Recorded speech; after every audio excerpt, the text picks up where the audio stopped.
방위비 분담금이 2배로 오르지 않는다면 주한미군 철수를 본격적으로 검토할 것입니다. 2025년 여름 워싱턴 DC 백악관에서 울린 이 한마디는 한국 사회를 얼어붙게 만들었습니다. 순식간에 CNN, BBC, NHK 같은 글로벌 언론이 긴급 속보를 띄웠습니다. 트위터와 유튜브에는 수백만 개의 게시물이 쏟아졌습니다. 거리에서는 사람들의 의견이 두 갈래로 갈렸습니다. 미군이 떠나면 우리는 위험하다는 불안, 이제 우리 힘으로 지켜야 한다는 자부심이 부딪혔습니다. 그러나 진짜 충격은 그 다음이었습니다. 이재명 정부가 아무 말도 하지 않았다는 것입니다. 기자회견도, 공식 입장도, 외교적 반박도 없었습니다. 완벽한 침묵. 왜 이렇게 침착하지? 뭔가 숨겨진 카드가 있는 걸까? 독일 출신 안보 연구원 헬레나 슈나이더는 그 질문 하나로 한국행 비행기에 오릅니다. 그리고 그녀가 목격한 것은 누구도 예상하지 못한 완전히 새로운 현실이었습니다. 이 영상은 바로 그날 이후 벌어진 사건들을 담고 있습니다. 왜 한국은 침묵했을까요? 그 침묵 뒤에는 무엇이 있었을까요? 그리고 그 답은 왜 전 세계의 시선을 한국으로 돌리게 되었을까요? 지금 바로 플레이 버튼을 눌러보겠습니다. 그 전에 잠깐 1초 만에 누를 수 있는 좋아요 버튼도 꼭 눌러주시면 영상 제작에 아주 큰 힘이 됩니다. 워싱턴 DC 백악관 브리핑룸 안. 공기는 이미 얼어붙은 듯 긴장으로 팽팽했습니다. 기자들이 들고 있는 카메라의 셔터 소리가 연속적으로 터졌고 회의실 중앙의 조명이 연단 위를 강하게 비췄습니다. 오늘은 평범한 브리핑이 아니었습니다. 전 세계 안보 지형을 흔들 수 있는 중대한 발표가 예고된 날이었기 때문입니다. 연단에 선 사람은 트럼프 캠프의 대변인 캐롤라인 레빗이었습니다. 그녀는 평소에도 거침없는 발언으로 언론의 주목을 끌던 인물인데 이번 발표는 유난히 목소리에 힘이 실려 있었습니다. 그녀가 준비된 원고를 내려다보며 차갑게 말했습니다. 방위비 분담금이 2배로 오르지 않는다면 주한미군 철수를 본격적으로 검토할 것입니다. 순간 회의실 안의 공기가 무겁게 가라앉았습니다. 기자들이 일제히 웅성거렸고 몇몇은 곧바로 휴대전화를 꺼내어 기사 작성에 몰두했습니다. 그 말은 사실상 한반도의 군사 균형에 직접적인 도전장을 던진 것이었습니다. 저는 그 장면을 숨죽여 지켜보며 심장이 빠르게 뛰는 것을 느꼈습니다. 제 이름은 헬레나 슈나이더입니다. 독일 출신의 안보군사 전략연구원으로 현재 유럽 국방안보 포럼에서 활동하고 있습니다. 저는 지난 10년 동안 주로 중동 분쟁, 유럽의 집단 방위 체계, 나토 확장 문제를 분석해왔습니다. 그러나 이번 한국 문제는 제 연구 경력 중에서도 특별한 의미를 지니고 있었습니다. 왜냐하면 이번 사안은 단순한 동맹 관계의 금전적 분쟁이 아니었기 때문입니다. 미국이 한반도에서 발을 빼겠다는 위협, 그것은 동북아시아 전체 안보 구도를 뒤흔드는 폭탄 선언이었습니다. 그날 오후 CNN과 BBC, NHK가 동시에 속보를 내보냈습니다. TV 화면 하단에는 굵은 자막이 떴습니다. 미국, 주한미군 철수 검토 공식화. 그리고 수많은 뉴스 해설자들이 화면 속에서 말을 쏟아냈습니다. 이것은 한국에 대한 압박이다. 협상 전략일 뿐이다. 한미동맹의 균열 신호다. 그러나 정작 한국 정부, 즉 이재명 정부는 공식 입장을 내지 않았습니다. 외교부 대변인 브리핑도 없었고 국방부 발표도 없었습니다. 청와대 대통령실 역시 일절 침묵이었습니다. 위기 상황에서 정부가 전혀 반응하지 않는 모습은 제게 충격이었습니다. 저는 속으로 생각했습니다. 왜 아무 말도 하지 않지? 정말 위기를 인식하지 못하는 걸까? 아니면 우리가 모르는 무언가를 믿고 있는 걸까? 그 궁금증은 점점 커져갔습니다. 전문가 집단 내부에서도 의견이 엇갈렸습니다. 이재명 정부가 당황해서 입장을 못 정한 것, 혹은 숨겨둔 전략이 있어서 침묵하는 것이라는 해석이 나왔습니다. 한국 내 여론을 확인하기 위해 온라인과 SNS를 살펴보았습니다. 흥미롭게도 한국 사회는 두 가지 상반된 반응으로 갈라져 있었습니다. 하나는 뚜렷한 불안감이었습니다. 미군이 떠나면 우린 누구한테 의지하나? 북한이 언제든 남침할 수 있다. 또 다른 하나는 묘한 자신감이었습니다. 이제 우리 스스로 지킬 때가 온 거다. 우린 생각보다 강하다. 특히 젊은 세대일수록 후자의 입장이 더 강했습니다. 저는 이 상황이 놀라웠습니다. 유럽 같았으면 이런 발언 하나에 정부 규탄 시위가 벌어지고 금융시장이 흔들리고 사회가 패닉에 가까운 상태로 빠졌을 겁니다. 하지만 한국은 달랐습니다. 불안과 자신감이 동시에 공존하고 있었습니다. 그때 저는 직감했습니다. 한국은 뭔가 숨겨둔 카드가 있다. 이 궁금증을 풀기 위해 저는 바로 한국행 비행기를 예약했습니다. 한국 정부나 군과 연결할 방법은 있었지만 저는 현장에서 직접 보고 느끼고 싶었습니다. 그렇지 않으면 이번 사태를 온전히 이해할 수 없다고 생각했기 때문입니다. 서울 인천국제공항에 도착하자마자 가장 먼저 눈에 들어온 것은 공항 내 곳곳의 대형 모니터였습니다. 그곳에서도 앵커가 굳은 표정으로 뉴스를 전하고 있었습니다. 주한미군 철수 논란, 여야 정치권 공방이 격화되고 있습니다. 정부는 여전히 공식 입장을 내놓지 않고 있습니다. 택시에 올라타자 기사 아저씨가 저를 보며 말을 걸었습니다. 어디서 오셨어요? 독일이요? 뉴스 봤죠? 미군 없으면 위험하다니까요. 북한이 언제 어떻게 나올지 모른다니까. 그 목소리에는 불안이 묻어났습니다. 하지만 시내에서 만난 젊은 대학생은 정반대였습니다. 괜찮습니다. 요즘 우리 군대 많이 강해졌어요. KF-21 같은 것도 있고 미군 없어도 버틸 수 있어요. 그 말은 단순한 허세가 아니라 확신에 가까웠습니다. 저는 다시 노트북을 열고 메모를 시작했습니다. 한국 사회는 두려워하면서도 이상한 자신감을 보여준다. 그 근거는 무엇일까? 이 질문이 제 머릿속에서 점점 커졌습니다. 며칠 뒤 청와대 내부 비공개 브리핑룸에서 열린 회의에 참관할 기회가 있었습니다. 정부 핵심 관계자가 기자단에 단호하게 말했습니다. 속도 조절이 필요합니다. 성급한 대응은 없습니다. 기자들이 술렁이며 작은 목소리로 서로에게 속삭였습니다. 왜 아무 말도 안 하지? 이러다 협상력 떨어지는 거 아니야? 하지만 그 관계자의 표정에는 흔들림이 없었습니다. 마치 모든 상황을 예측하고 있다는 듯했습니다. 저는 그때 깨달았습니다. 이 침묵은 무능해서 나온 게 아니다. 준비된 자신감이다. 그렇다면 그 근거는 무엇일까요? 저는 그 비밀을 반드시 확인하기로 결심했습니다. 그리고 바로 그 결심이 제 인생을 바꿔 놓았습니다. 이것이 제가 이 이야기를 여러분께 들려주려는 이유입니다. 한국이 보여준 준비, 그리고 제가 목격한 충격적인 진실을 이제부터 말씀드리려 합니다. 서울의 여름은 유럽에서 느끼던 그것과 달랐습니다. 습기가 옷에 달라붙을 정도로 무거웠고 공항 게이트를 나서는 순간 숨이 턱 막히는 듯했습니다. 그러나 이날 서울의 공기를 더욱 무겁게 만든 것은 단순한 날씨가 아니라 사회 전반을 뒤덮은 긴장이었습니다. 인천공항 한쪽 벽면에 걸린 대형 모니터에서는 연일 반복되는 뉴스가 흘러나오고 있었습니다. 주한미군 철수 발언 파장 확산, 정부는 침묵. 화면 하단에는 붉은 글씨로 안보 위기라는 자막이 번쩍거렸고 앵커의 얼굴은 심각하게 굳어 있었습니다. 공항 로비를 지나며 사람들의 표정을 유심히 살폈습니다.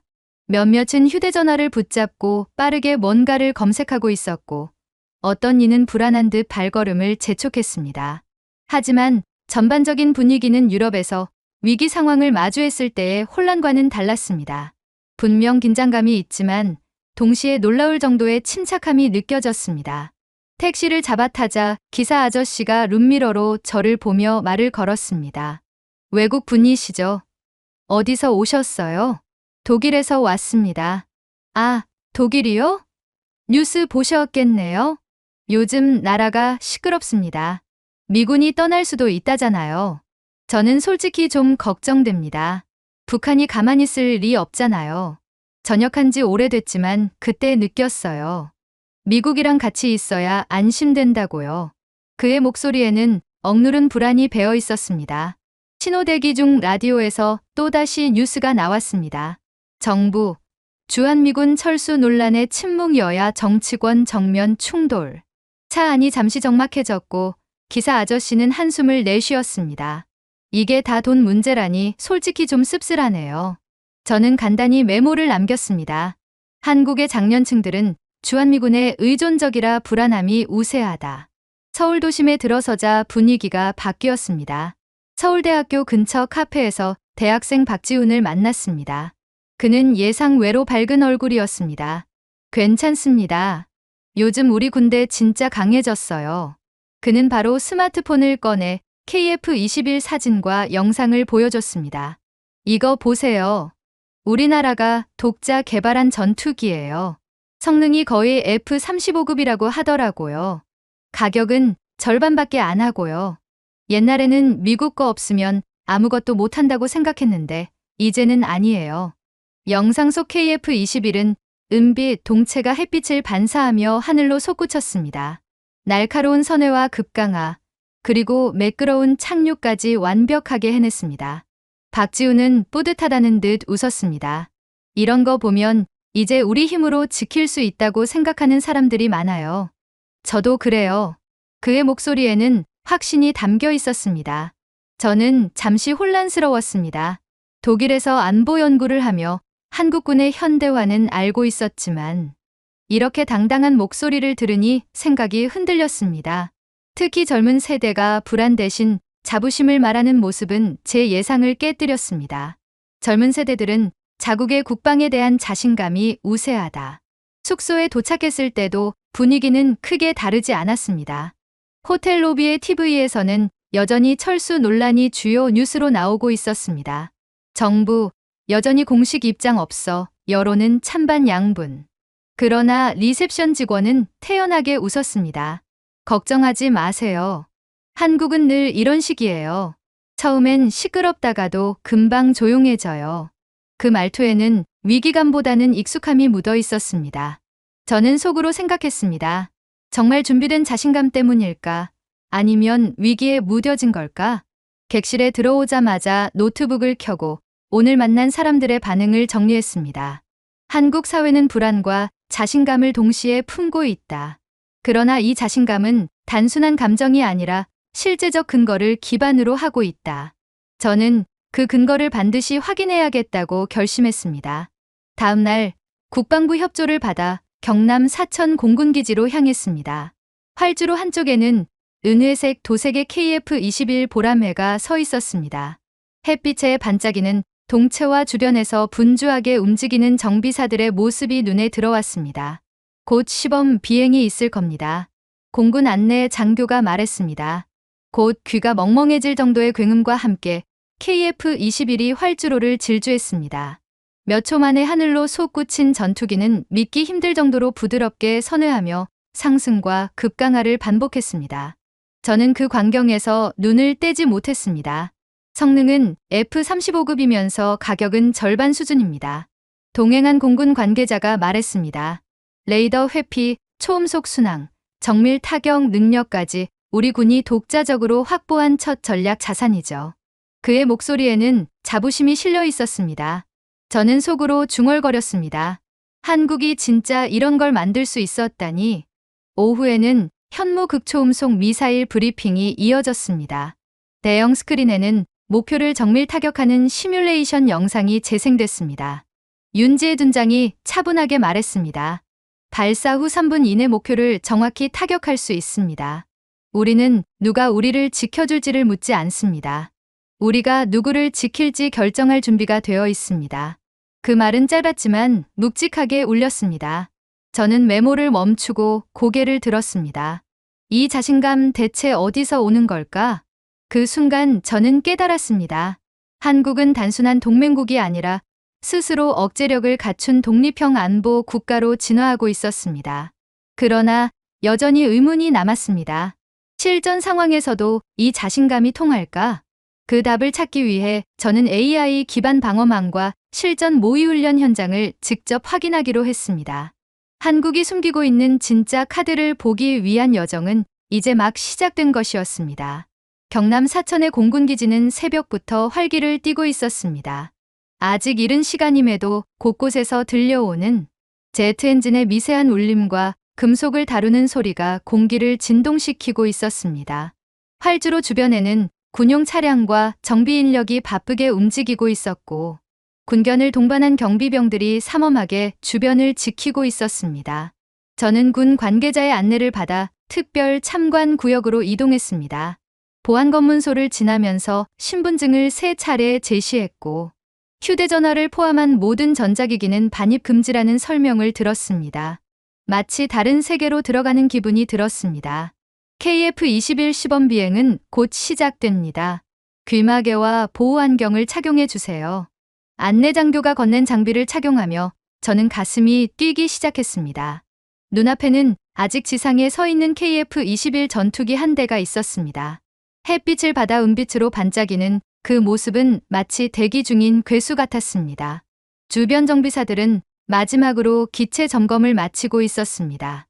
엔진 노즐을 확인하는 정비병의 손길은 빠르면서도 섬세했고 그들의 표정에는 긴장감이 묻어 있었습니다. 곧 굉음이 터져 나왔습니다. KF-21이 활주로를 질주하더니 단숨에 하늘로 치솟았습니다. 순식간에 멀어지는 기체는 고속 상승 후 수평 비행으로 전환했고 이어 급격한 선회와 롤링을 연속적으로 시연했습니다.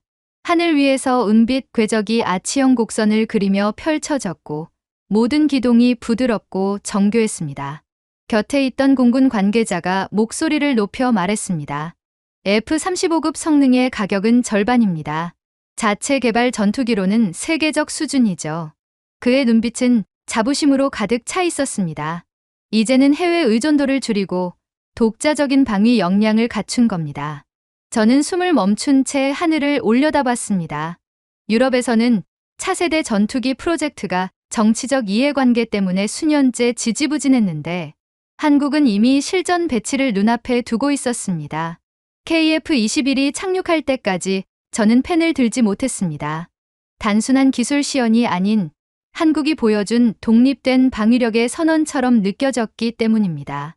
오후에는 현무 극초음속 미사일 브리핑이 이어졌습니다.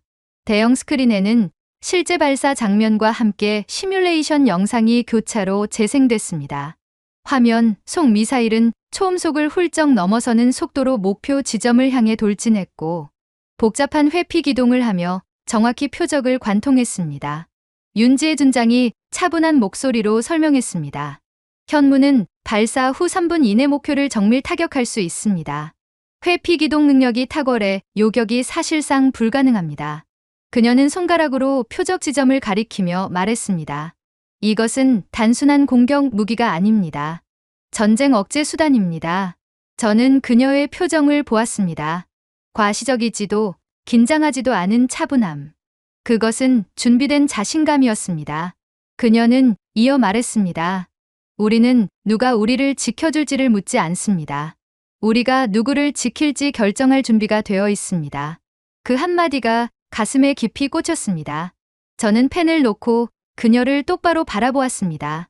이건 단순한 무기 자랑이 아니다. 전략 철학이 바뀌고 있다.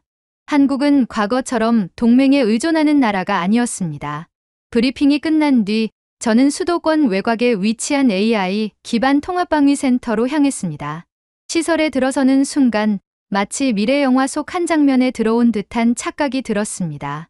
중앙홀에는 거대한 입체 전장 지도가 실시간으로 업데이트되고 있었고 수십 개의 드론 편대가 공중에서 자동으로 임무를 수행하는 영상이 벽면 모니터에 연속적으로 송출되고 있었습니다. 한국형 방어망은 분산형 자율 시스템 기반입니다. 설명관이 차분하게 말했습니다. 미군식 중앙 집중형 지휘 체계와 달리 어느 한 지점이 공격받더라도 전체가 마비되지 않습니다. 시스템 스스로 판단해 최적의 대응을 하도록 설계됐습니다. 저는 데이터를 가득 띄운 스크린을 바라보며 놀라움을 감추지 못했습니다. AI가 위협 요소를 분석하고 최적의 대응 수단을 선택하는 데 걸리는 시간은 불과 2초에 불과했습니다. 위협 평가, 요격 가능성 분석, 대응 지시까지 완전 자동화되어 있었습니다. 이건 무기 체계가 아니라 전쟁 자체를 막는 구조네요. 제가 혼잣말하듯 중얼거리자 설명관이 고개를 끄덕였습니다. 맞습니다. 공격할 유인을 사라지게 만드는 것. 그게 바로 우리의 목표입니다. 저는 그 순간 한국의 자신감을 이해했습니다. 이 나라는 단순히 무기를 만드는 것이 아니라 새로운 전쟁 억제 철학을 구축하고 있었습니다. KF-21 현무 극초음속 미사일, 그리고 AI 기반 방어망. 이 세 가지가 결합한다면 기존 동맹 패러다임을 뛰어넘는 독립형 억제 체계가 완성됩니다. 그러나 한 가지 의문은 여전히 남았습니다. 이 시스템이 실제 전장에서도 통할까? 그 답을 찾기 위해 저는 실전 모의훈련 참관을 요청했습니다. 군 관계자는 미소를 지으며 말했습니다. 마침 다음 주에 강원도에서 대규모 훈련이 있습니다. 직접 보시면 생각이 달라질 겁니다. 저는 속으로 중얼거렸습니다. 한국이 숨긴 카드가 드러나기 시작했다. 하지만 진짜 확인은 이제부터다. 다음 목적지는 강원도의 험준한 산악지대, 실제 전장을 방불케 하는 모의훈련장이었습니다. 강원도의 산악지대는 그 자체가 요새 같았습니다. 깎아지른 절벽과 수풀로 뒤덮인 계곡이 자연스럽게 방벽을 이루고 있었고, 구름이 산허리를 감싸며 흐르고 있었습니다. 제가 도착한 곳은 일반 지도에도 표시되지 않는 비공개 군사 훈련장이었습니다. 입구에 다다르자 긴장감이 한층 짙어졌습니다. 완전 무장한 군인들이 도열해 있었고, 검문소에는 두 겹의 철제 게이트가 설치되어 있었습니다. 출입증 확인합니다. 군인이 제 신분증을 스캔하고는 다시 한번 제 얼굴과 대조했습니다. 전자기기 반입 금지입니다. 모든 장비는 여기 보관해 주십시오.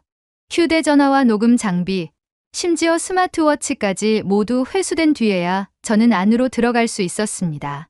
훈련장 내부로 들어서자 그 규모에 압도되었습니다. 산악지형 곳곳에 숨겨진 방어 시설들이 자연과 하나가 된 듯 위장되어 있었고, 하늘 위에는 이미 수십 대의 드론이 떠 있었습니다. 작은 날개를 가진 무인기들이 일정한 간격을 유지하며 산 위를 선회하고 있었습니다. 날개 끝에 LED가 전멸하면서 통신 신호가 교차하는 모습은 마치 한 편의 공중발레 같았습니다. 제가 놀란 표정을 짓자 안내 장교가 미소를 지었습니다. 이 드론들은 모두 AI 자율 제어로 움직입니다. 중앙에서 명령하지 않아도 스스로 판단하고 움직이죠. 그의 말투에는 확신이 묻어 있었습니다. 곧 훈련 개시 명령이 떨어졌습니다. 시뮬레이션으로 설정된 적군이 여러 방향에서 동시에 침투하기 시작했습니다. 전장 지도의 붉은 점들이 빠르게 움직였습니다. AI가 즉시 위협도를 분석하고 최적 대응 경로를 산출했습니다. 타격 경로 계산 완료. 자동 요격 개시. 차분한 기계음이 지휘소에 울렸습니다. 고찬 능선 위 자동화 포대가 회전하며 목표 방향을 향했습니다. 포신 끝에서 번쩍이는 섬광과 함께 강력한 폭발음이 울렸습니다. 훈련장 곳곳에서 굉음이 연달아 터졌습니다. 드론 편대는 실시간으로 침투 경로를 추적했고, 데이터는 곧바로 전장 지도에 반영되었습니다. AI는 새로운 위협이 발생할 때마다 대응 시나리오를 재설정했고, 지휘관은 단지 결과를 확인하는 수준이었습니다. 모든 과정이 불과 몇 초 안에 진행됐습니다. 적군 침투 시도 전원 차단, 아군 피해 0점. 훈련관이 결과를 보고했습니다. 그러나 누구도 크게 환호하지 않았습니다. 모두가 당연하다는 듯 고개를 끄덕이며 다음 절차로 넘어갔습니다. 저는 속으로 중얼거렸습니다. 이건 단순한 군사훈련이 아니야. 전쟁 억제 모델을 눈앞에서 보고 있는 거야. 윤지혜 준장이 헬멧을 벗으며 저를 바라봤습니다. 우린 미군이 떠나는 그날을 대비해 10년 전부터 준비했습니다. 단 하루, 단 한 시간도 허투루 보내지 않았습니다. 그녀의 표정에는 자부심이 담겨 있었습니다. 저는 잠시 말을 잃었습니다. 유럽에서 안보를 연구하며 많은 훈련을 참관했지만 이런 준비성과 침착함은 본 적이 없었습니다. 10년 동안 준비했다고 하셨죠? 제가 묻자 윤 준장은 고개를 끄덕였습니다. 네, 그동안 수많은 실패와 시행착오가 있었습니다. AI 시스템이 처음 도입됐을 때는 오류가 많았고 드론 제어 기술도 미숙했죠. 그러나 포기하지 않았습니다. 우리는 끝까지 완전한 독립방어 체계를 목표로 했습니다. 그녀의 목소리는 담담했지만 강했습니다. 저는 다시 하늘을 올려다보았습니다. 드론 편대가 여전히 일정한 간격을 유지하며 하늘을 가르고 있었습니다. 그 모습은 마치 살아있는 유기체처럼 유연했고 그 자체가 우리는 준비됐다는 메시지를 전달하는 것 같았습니다. 훈련장 반대편에서는 지상 병력 훈련이 이어지고 있었습니다. AI가 제공하는 데이터에 따라 병사들은 신속하게 이동했고 모든 작전이 완벽하게 맞물리듯 진행되었습니다. 병사들도 AI와 연동되어 있습니다. 위치, 탄약량, 체력 상태까지 실시간으로 모니터링 되죠. 설명관의 말에 저는 다시 놀랐습니다. 이 정도면 전쟁 양상이 완전히 달라지는군요. 맞습니다. 이제 전투는 단순한 화력 대결이 아닙니다. 정보와 속도가 승부를 가릅니다. 훈련이 끝나자 지휘소는 차분했습니다. 보통 훈련 후에는 박수나 환호가 나오지만 여기서는 달랐습니다. 모두가 당연하다는 듯 담담하게 자리에서 일어났습니다. 저는 그 모습이 오히려 더 인상 깊었습니다. 이들은 자신들이 무엇을 해냈는지 너무나 잘 알고 있다. 윤지혜 준장이 다시 제 쪽으로 다가왔습니다. 이제 아시겠죠? 왜 우리가 흔들리지 않는지. 저는 고개를 끄덕였습니다. 네, 이 정도 준비라면 정말 미군이 없어도 가능하겠네요. 그녀는 미소를 지었습니다. 우리는 누구에게도 의존하지 않는 나라가 되려 합니다. 그것이 우리의 목표입니다. 그 순간 저는 깨달았습니다. 이재명 정부가 왜 침묵으로 일관했는지, 왜 위기 속에서도 흔들리지 않았는지 말입니다. 그 침묵은 무모함이 아니라 준비된 자신감이었습니다. 한국은 단순한 동맹국이 아니라 전쟁 없는 억제 구조를 만든 새로운 모델 국가였습니다. 훈련장을 떠나기 전 저는 마지막으로 하늘을 바라봤습니다. 드론 편대가 구름 사이를 뚫고 지나가고 있었고 멀리서 KF-21 한 대가 비행 중이었습니다. 마치 한국이 우리는 이제 준비됐다라고 선언하는 듯한 모습이었습니다. 제 가슴은 벅차올랐습니다. 이 이야기를 반드시 전 세계에 알리겠다. 그 결심은 흔들림이 없었습니다. 강원도의 실전 모의훈련을 목격한 지 사흘 뒤, 저는 서울 중심부에 위치한 한 고급 호텔에 있었습니다. 이곳에서는 한국 국방부와 미국 측 대표단의 비공식 회담이 예정돼 있었습니다. 이 회담은 공식 일정에 잡히지 않은 비공개 접촉이었지만 이미 양측이 보유한 이해관계 때문에 언론계에서는 큰 관심을 갖고 있었습니다. 그 중에서도 저는 예외적인 초청을 받아 특별 참관석에 앉게 되었습니다. 회의실 입구에는 정장을 입은 경호 인력과 보좌관들이 삼엄하게 서 있었습니다. 출입 명단 확인 절차는 까다로웠고 전자기기 반입은 전면 금지였습니다. 휴대전화, 노트북, 심지어 스마트워치까지 모두 맡기고서야 저는 회의실 안으로 들어갈 수 있었습니다. 회의실 내부는 차갑게 정리된 고급 가구와 은은한 조명 아래 긴장감이 서려 있었습니다. 긴 타원형 테이블 양쪽으로 미국과 한국 대표단이 마주 보고 앉아 있었고 테이블 위에는 각국 국기가 작게 꽂혀 있었습니다. 미국 측에서는 트럼프 캠프 출신의 핵심 안보 보좌관과 군사 전문가 몇 명이 자리했고 한국 측에서는 국방부 차관과 합참 관계자, 외교부 차관 등이 참석했습니다. 저는 회의의 진행을 관찰하며 내심 긴장된 숨을 내쉬었습니다. 회의가 시작되자마자 미국 측 대표가 날카로운 어조로 입을 열었습니다. 한국이 독자적인 방위 체계를 구축하고 있다는 보도가 쏟아지고 있습니다. KF-21 현무 극초음속 미사일, AI 기반 방어망까지 미국이 수십 년간 제공해 온 전략적 우산을 대체하려는 겁니까? 그의 목소리는 단호했고 손에 쥔 서류를 탁자에 내려치듯 두드렸습니다. 이건 단순한 자립 문제가 아닙니다. 동맹에 대한 신뢰 훼손이며 우리 의회는 이를 심각하게 보고 있습니다. 한국 국방부 차관은 잠시 눈을 감았다가 차분하게 대답했습니다. 우리는 동맹을 포기하려는 것이 아닙니다. 그러나 스스로를 지킬 능력을 확보해야 한다는 것이 저희의 판단입니다.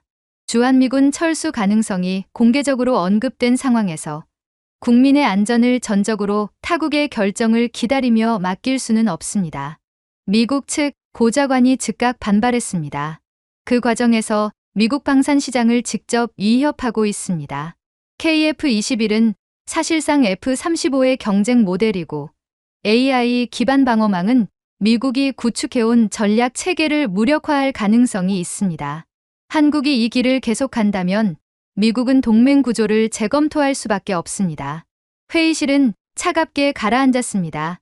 저는 그동안 참아왔던 말을 꺼냈습니다. 실례합니다. 제가 말씀드릴 부분이 있습니다.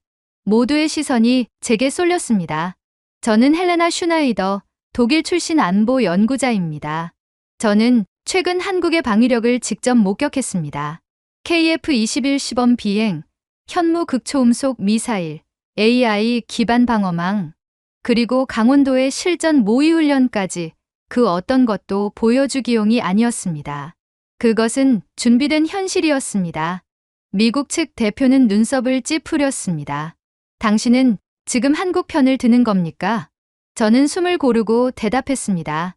저는 사실을 전하는 연구자입니다.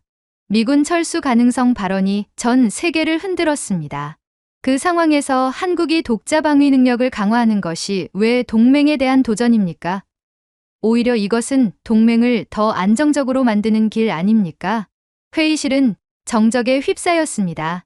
한국 측 인사 중 몇 명은 고개를 끄덕였고 미국 측 인사들은 불쾌한 표정을 지었습니다. 한국 외교부 차관이 말했습니다. 동맹이란 한쪽이 일방적으로 지배하고 다른 쪽이 따르는 관계가 아닙니다. 서로 독립된 상태에서 협력할 때 진정한 동맹이 되는 겁니다.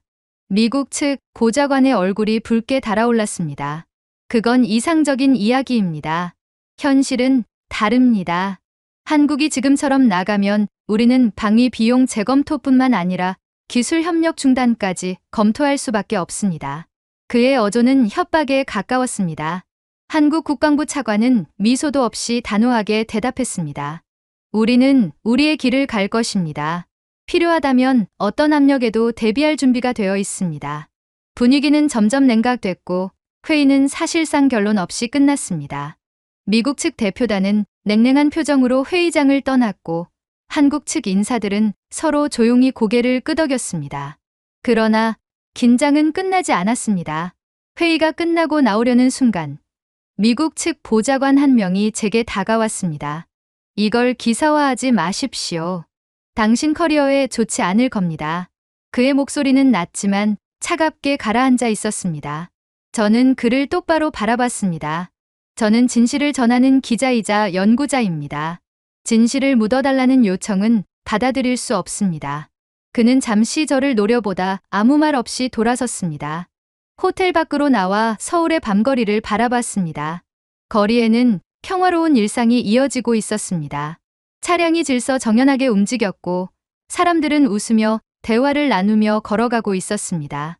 불과 며칠 전 주한미군 철수 발언으로 술렁이던 그 사회가 이제는 자신감으로 가득 차 있었습니다. 저는 스스로 중얼거렸습니다. 한국은 단순한 동맹국이 아니야. 이제 새로운 질서를 만드는 나라야. 나는 이 변화를 기록할 것이다. 미국 측 대표단과의 회의가 끝난 그날 밤, 저는 호텔 방에 누워 천장을 바라보고 있었습니다. 하지만 눈은 감기지 않았습니다. 머릿속에서는 오늘 있었던 회의 장면이 계속 재생되었습니다. 미국 측 보좌관의 날카로운 목소리, 한국 국방부 차관의 흔들림 없는 답변, 그리고 제가 직접 보았던 KF-21과 현무, AI 방어망의 모습까지. 내가 본 것은 단순한 무기가 아니었다. KF-21의 고개 같은 기동, 현무의 초정밀 타격 능력, AI가 주도하는 무인 방어 체계. 이것은 단순히 전쟁할 준비가 아니라 전쟁을 막기 위한 준비였습니다. 하지만 미국은 여전히 과거에 머물러 있었습니다. 그들은 동맹이란 한쪽이 의존하고 다른 한쪽이 보호하는 구조라고 생각하고 있었습니다. 아니, 이건 이미 깨져야 할 프레임이야. 다음 날 아침, 저는 다시 국방부에 있는 윤지혜 준장을 만났습니다. 회의실에서 그녀는 차분히 앉아 있었지만 눈빛은 강했습니다.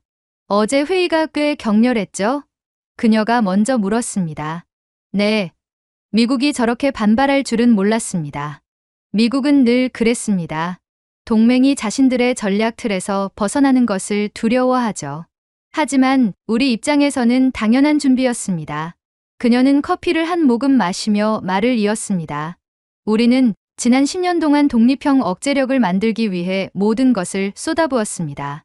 처음 AI 시스템을 적용했을 때 오류가 속출했고, 무인드론은 제어가 잘 되지 않아 여러 차례 추락했죠. 하지만 멈추지 않았습니다. 왜냐하면 우리는 알아야 했거든요. 누군가가 우리를 지켜줄 것이라고 기대할 수 없다는 것을. 그녀의 목소리는 담담했지만 그 안에 지난 시간의 무게가 담겨 있었습니다. 결국 한국은 누가 우리를 지켜줄까에서 우리가 누구를 지킬까로 질문을 바꾼 거군요. 제가 그렇게 말하자 윤 준장은 미소를 지었습니다. 맞습니다. 전쟁 억제는 의지에서 시작됩니다. 그리고 그 의지를 실현할 수 있는 기술이 결합되면 비로소 진짜 힘이 되는 겁니다. 인터뷰를 마친 뒤 저는 다시 강원도 훈련장으로 향했습니다. 이번에는 특별히 지휘소 내부를 깊게 볼 수 있는 허가를 받았습니다. 지휘소 안은 수십 개의 대형 모니터가 실시간 데이터를 표시하며 활발하게 돌아가고 있었습니다. 전장 지도 위의 작은 점들이 위협을 의미했고 AI는 실시간으로 그 점들의 움직임을 추적하면서 대응 계획을 업데이트했습니다. 그 모습은 마치 살아있는 신경망을 보는 듯했습니다. 훈련 참관을 마치고 숙소로 돌아오는 길에 제 마음은 이상하게 벅찼습니다. 이건 단순한 군사력 자랑이 아니야. 국가가 평화를 위해 어떤 준비를 할 수 있는지 보여주는 새로운 철학이야. 한국은 전쟁 억제를 위해 군사력을 사용할 수 있는 힘에서 사용하지 않아도 되는 힘으로 바꿔놓고 있었습니다. 그날 저녁 노트북을 켜고 글을 쓰기 시작했습니다. 손끝이 떨렸습니다. 한국은 전쟁 없는 억제 구조를 만든 최초의 국가다. 한 문장을 입력한 순간 온몸에서 소름이 돋았습니다. 이 한 문장이 지난 며칠 동안 제가 보고 들은 모든 것을 요약하고 있었습니다. 며칠 뒤 저는 독일 베를린으로 돌아왔습니다. 곧 유럽 안보학회에서 발표할 기회가 주어졌습니다. 발표 준비 과정은 치열했습니다. 수백 장의 사진과 영상, 그리고 한국에서 받은 데이터들을 분석하며 보고서를 작성했습니다. KF-21의 비행 데이터, 현무 미사일의 사거리와 명중률, AI, 방어망의 알고리즘, 구조까지 꼼꼼하게 정리했습니다. 발표 당일 연단에 서자 수백 명의 학자와 언론인이 저를 바라보고 있었습니다. 저는 최근 한국을 취재하고 연구했습니다. 주한미군 철수 논란 속에서 한국이 어떤 준비를 했는지 직접 보았습니다. 여러분, 한국은 더 이상 동맹 없이는 불안한 나라가 아닙니다. 그들은 독립형 억제력을 가진 나라로 진화했습니다. 청중들은 놀란 듯 서로를 바라봤습니다. 저는 말을 이어갔습니다. KF-21 전투기, 현무 극초음속 미사일, AI 기반 방어망 이들은 단순한 무기가 아닙니다. 한국은 누가 우리를 지켜줄까가 아니라 우리가 누구를 지킬까를 묻는 나라가 되었습니다. 이것은 단순한 군사 전략의 변화가 아니라 새로운 세계 질서를 여는 신호입니다. 발표가 끝나자 강당은 잠시 정적에 휩싸였습니다. 곧 한 학자가 손을 들었습니다. 그렇다면 한국 모델은 다른 국가에도 적용할 수 있습니까? 저는 잠시 생각한 뒤 대답했습니다. 기술만 복제해서는 안 됩니다. 한국 모델은 스스로 지킬 의지와 전쟁을 막는 철학이 결합했기에 성공한 것입니다. 그것이 전제 조건입니다. 발표가 끝난 뒤 저는 수십 통의 이메일을 받았습니다. 유럽 각국 언론사, 연구소, 그리고 심지어 몇몇 정부 기관에서도 자료를 요청했습니다. 그때 저는 확신했습니다. 한국이 만들어낸 길은 단순한 하나의 국가 사례가 아니라 앞으로 세계가 배워야 할 모델이라는 것을요. 베를린으로 돌아온 첫날, 제 머릿속은 여전히 한국의 장면들로 가득 차 있었습니다. KF-21이 은빛 궤적을 그리며 하늘을 가르던 모습, 현무 극초음속 미사일이 목표를 정밀 타격하던 순간, AI 방어망이 스스로 판단해 적 침투를 막던 광경. 그것은 단순한 군사력 과시가 아니었습니다. 전쟁 없는 억제력이라는 철학의 구현이었습니다. 저는 이 경험을 기록해야 한다고 생각했습니다. 하지만 논문이나 보고서만으로는 부족했습니다. 사람들이 직접 보고 느끼도록 만들어야 했습니다. 그래서 저는 다큐멘터리 제작을 결심했습니다. 제 책상 위에는 한국에서 가져온 외장 하드가 수북이 쌓여 있었습니다. 강원도 훈련장의 현장 음성, KF-21 이륙 장면, 현무 미사일 타격 실험, 그리고 윤지혜 준장의 인터뷰가 담긴 영상들.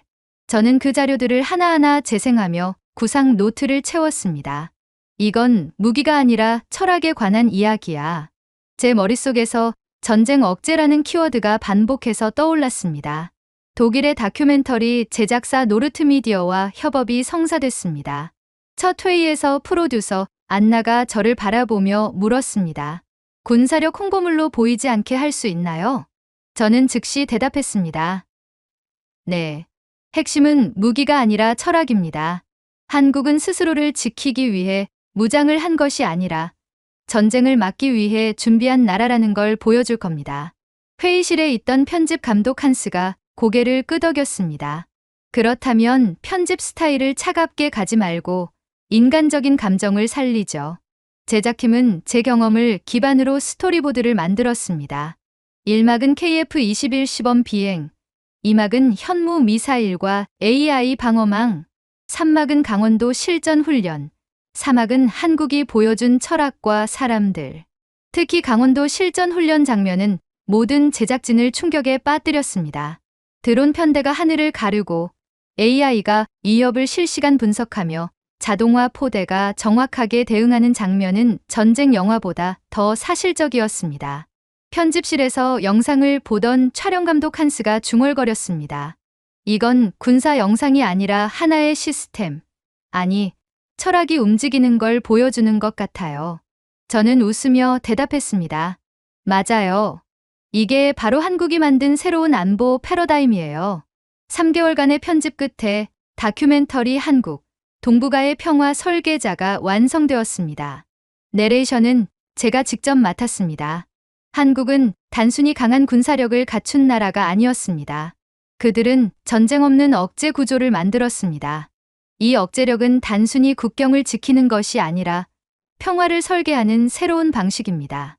다큐멘터리는 유럽 공영방송 ARD에서 첫 방영되었습니다.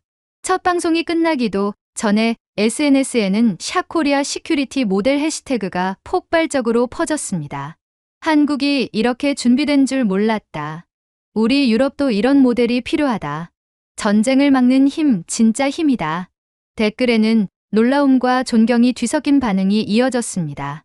이틀 뒤 BBC는 21세기 동북아 안보의 새로운 축이라는 분석 기사를 내보냈고 CNN은 우리는 한국을 얕봤다라는 헤드라인을 뽑았습니다. 심지어 그동안 회의적이던 미국의 일부 군사 매체조차 태도를 바꾸었습니다. 한국은 이제 더 이상 안보 수혜국이 아니라 독립된 억제력을 가진 모델 국가다. 유럽 각국 정부도 반응했습니다. 독일 국방부는 공식적으로 한국형 억제력 연구 프로젝트를 시작했고 폴란드와 노르웨이는 한국 방위산업체와의 협력 논의를 시작했습니다. 유럽 학계에서는 한국 모델을 주제로 한 긴급 세미나가 열렸고 저는 그곳에 초청되어 발표를 하게 되었습니다. 발표장에서 저는 이렇게 말했습니다. 한국은 누가 우리를 지켜줄까를 묻는 대신 우리가 누구를 지킬까를 묻는 나라가 되었습니다. 이 철학이야말로 한국 모델의 핵심입니다. 다큐멘터리 방영 이후 제 이메일은 폭발했습니다. 유럽 각국 언론사, 연구소, 심지어 몇몇 정부 기관까지 자료를 요청해 왔습니다. 그 와중에 한국에서 윤지혜 준장으로부터 이메일이 도착했습니다. 다큐멘터리 잘 봤습니다. 우리를 있는 그대로 보여줘서 감사합니다. 당신의 용기가 우리의 길을 더 넓혀줬습니다. 그 짧은 메시지를 읽는 순간 제 눈가가 뜨거워졌습니다. 제가 본 것을 세상에 알린다는 일이 이렇게 큰 반향을 가져올 줄은 몰랐습니다. 밤늦게 사무실에 홀로 앉아 다큐멘터리를 다시 재생했습니다. KF-21 편대가 구름을 뚫고 날아오르는 장면, 현무 미사일이 목표를 명중시키는 장면, AI 방어망이 적 침투를 완벽히 차단하는 모습, 그 위에 흐르는 제 목소리가 들렸습니다. 한국은 전쟁 없는 억제 구조를 만든 최초의 국가입니다. 이제 그들의 길을 따라가야 할 차례는 우리 모두의 몫입니다. 화면이 암전되는 순간 저는 깊은 숨을 내쉬었습니다. 나도 변했다. 나는 연구자일 뿐 아니라 변화를 알리는 사람이 되었다. 제 손은 이미 다음 보고서의 제목을 적고 있었습니다. 한국 모델, 세계를 바꾸다. 다큐멘터리 한국, 동북아의 평화 설계자가 세상에 공개된 지 불과 한 달 만에 세계는 눈에 띄게 달라져 있었습니다. 처음 방송을 내보낸 독일 ARD 편성국장은 제게 흥분된 목소리로 전화를 걸어왔습니다. 시청률이 10년 만에 최고치를 찍었습니다. 특히 20에서 40대 젊은 층의 반응이 폭발적입니다. 당신이 한국에서 본 그 전쟁 억제력 모델, 사람들의 인식을 송두리째 바꾸어 놓았습니다. 유럽 언론들은 앞다투어 한국 모델을 분석했습니다. 영국 가디언은 이렇게 보도했습니다. 한국은 단순한 안보 수혜국이 아니다. 그들은 전쟁 자체를 막는 시스템을 만든 최초의 국가다. 프랑스 르몽드는 사설에서 이렇게 평했습니다. 한국의 억제력은 냉전식 군비 경쟁이 아니라 평화를 중심에 둔 새로운 철학이다. SNS도 뜨겁게 달아올랐습니다. 해시태그 샵코리아 시큐리티 모델이 유럽, 미국, 아시아에서 동시 트렌드 1위를 차지했습니다. 트위터에는 이런 글들이 잇따랐습니다. 우리도 한국처럼 준비해야 한다. 전쟁을 막는 억제력, 이게 진짜 힘이다. 한국이 보여준 건 군사력이 아니라 미래다. 정치권도 움직이기 시작했습니다. 독일 연방의회 국방위원회는 한국형 억제력 연구를 위한 특별 태스크포스를 발족했고, 폴란드와 노르웨이는 한국 방산기업과 협력 논의를 본격화했습니다. 유럽의 젊은 연구자들은 앞다투어 한국 사례를 분석하며 새로운 논문 주제를 찾고 있었습니다. 그러나 세계가 한국을 바라보는 시선 속에는 또 다른 기대와 불안이 섞여 있었습니다. 바로 미국 트럼프 행정부가 추진한 LNG 액화천연가스 수출 압박이었습니다. 미국은 인도네시아와 150억 달러 규모의 에너지 구매 계약을 체결했고, 베트남과는 LNG 수입 터미널 건설 계약을 맺었습니다. 타이완과 태국 등도 미국산 LNG 수입 계약이나 의향서를 체결했습니다. 심지어 에너지 수요 감소로 공급 과잉 상태인 일본마저 2030년부터 20년간 매년 550만 톤을 수입하기로 약속했습니다. 트럼프 대통령은 당당하게 말했습니다. 우리가 에너지를 보유한 건 행운입니다. 그건 발밑의 황금 액체이며 우리는 그걸 활용할 겁니다. 이 정책의 정점은 440억 달러 규모의 알래스카 가스관 프로젝트였습니다. 경제성이 낮아 미국 기업조차 손을 뗀 사업이었지만 트럼프 행정부는 동맹국이라는 명분을 내세워 한국, 일본, 타이완의 참여를 강하게 압박했습니다. 동맹이 함께해야 세상이 평화로워진다는 말이 공식 입장이었습니다. 그러나 전문가들은 경고했습니다. 앞으로 이 3년 내 LNG 공급 과잉이 발생할 가능성이 높고, 알래스카에서 연간 2천만 톤이 추가로 공급되면 가격 폭락은 불가피하다는 것이었습니다. 이미 장기 계약으로 묶인 국가는 큰 손실 위험에 노출될 수밖에 없었습니다. 알래스카 주민들은 이렇게 외쳤습니다. LNG를 생산하기도 전에 공급 과잉이 발생할 겁니다. 이건 터무니없는 발상입니다. 한국도 이 압박에서 자유롭지 않았습니다. 에너지 자립과 재생에너지 확대라는 목표, 그리고 전 세계적 기후 변화 대응 약속까지 모든 것이 얽혀 있었습니다. 세계는 질문했습니다. 전쟁 없는 억제력을 만든 한국은 에너지 압박이라는 새로운 도전에 어떻게 대응할 것인가? 이 물음은 단순히 한국만의 문제가 아니었습니다. 한국이 이 문제를 어떻게 풀어내는지가 다른 동맹국, 나아가 세계 전체의 새로운 표준이 될 수 있었습니다. 저는 그 사실을 누구보다도 잘 알고 있었습니다. 며칠 뒤 저는 UN 평화안보포럼에서 기조연설을 하게 되었습니다. 세계 각국의 외교관과 군사경제 전문가, 에너지 정책 담당자들이 제 앞에 앉아 있었습니다. 수백 개의 시선이 제게 쏠려 있었고, 강당은 숨소리조차 들리지 않을 정도로 고요했습니다. 저는 차분히 말을 시작했습니다. 존경하는 여러분, 한국은 전쟁 없는 억제 구조를 만든 최초의 국가입니다. 그들은 누군가의 보호를 받기 위해 기다리지 않았습니다. 스스로 지킬 수 있는 힘을 만들었고, 그것은 단순한 무기가 아니라 전쟁 자체를 막는 억제 구조였습니다. 저는 그 현장을 직접 보았습니다. 그것은 군사력 과시가 아니라 미래를 준비하는 모습이었습니다. 청중들은 조용히 제 말을 들었습니다. 저는 목소리를 조금 높였습니다. 이제 그 한국이 새로운 시험대에 섰습니다. 그것은 에너지 종속이라는 위기입니다. 세계는 한국이 어떤 선택을 할지 주목하고 있습니다. 저는 믿습니다. 한국은 다시 한번 스스로 해답을 찾을 것입니다. 군사에서 보여준 자립, 그리고 평화를 지키려는 철학을 에너지 분야에도 적용할 것입니다. 잠시 말을 멈춘 뒤 청중을 둘러보며 선언했습니다. 한국은 단순한 동맹국이 아닙니다. 그들은 변화를 이끄는 나라입니다. 군사 독립에서 출발한 그 길은 이제 에너지 자립, 그리고 지속 가능한 평화 전략으로 이어질 것입니다. 한국이 보여줄 해법은 전 세계가 배워야 할 모델이 될 것입니다. 우리가 배우고 따라야 할 길은 바로 한국이 만들어가는 길입니다. 연설이 끝나자 강당은 정적에 휩싸였다가 곧 우레 같은 박수가 터졌습니다. 수많은 사람들이 자리에서 일어나 기립박수를 보냈습니다.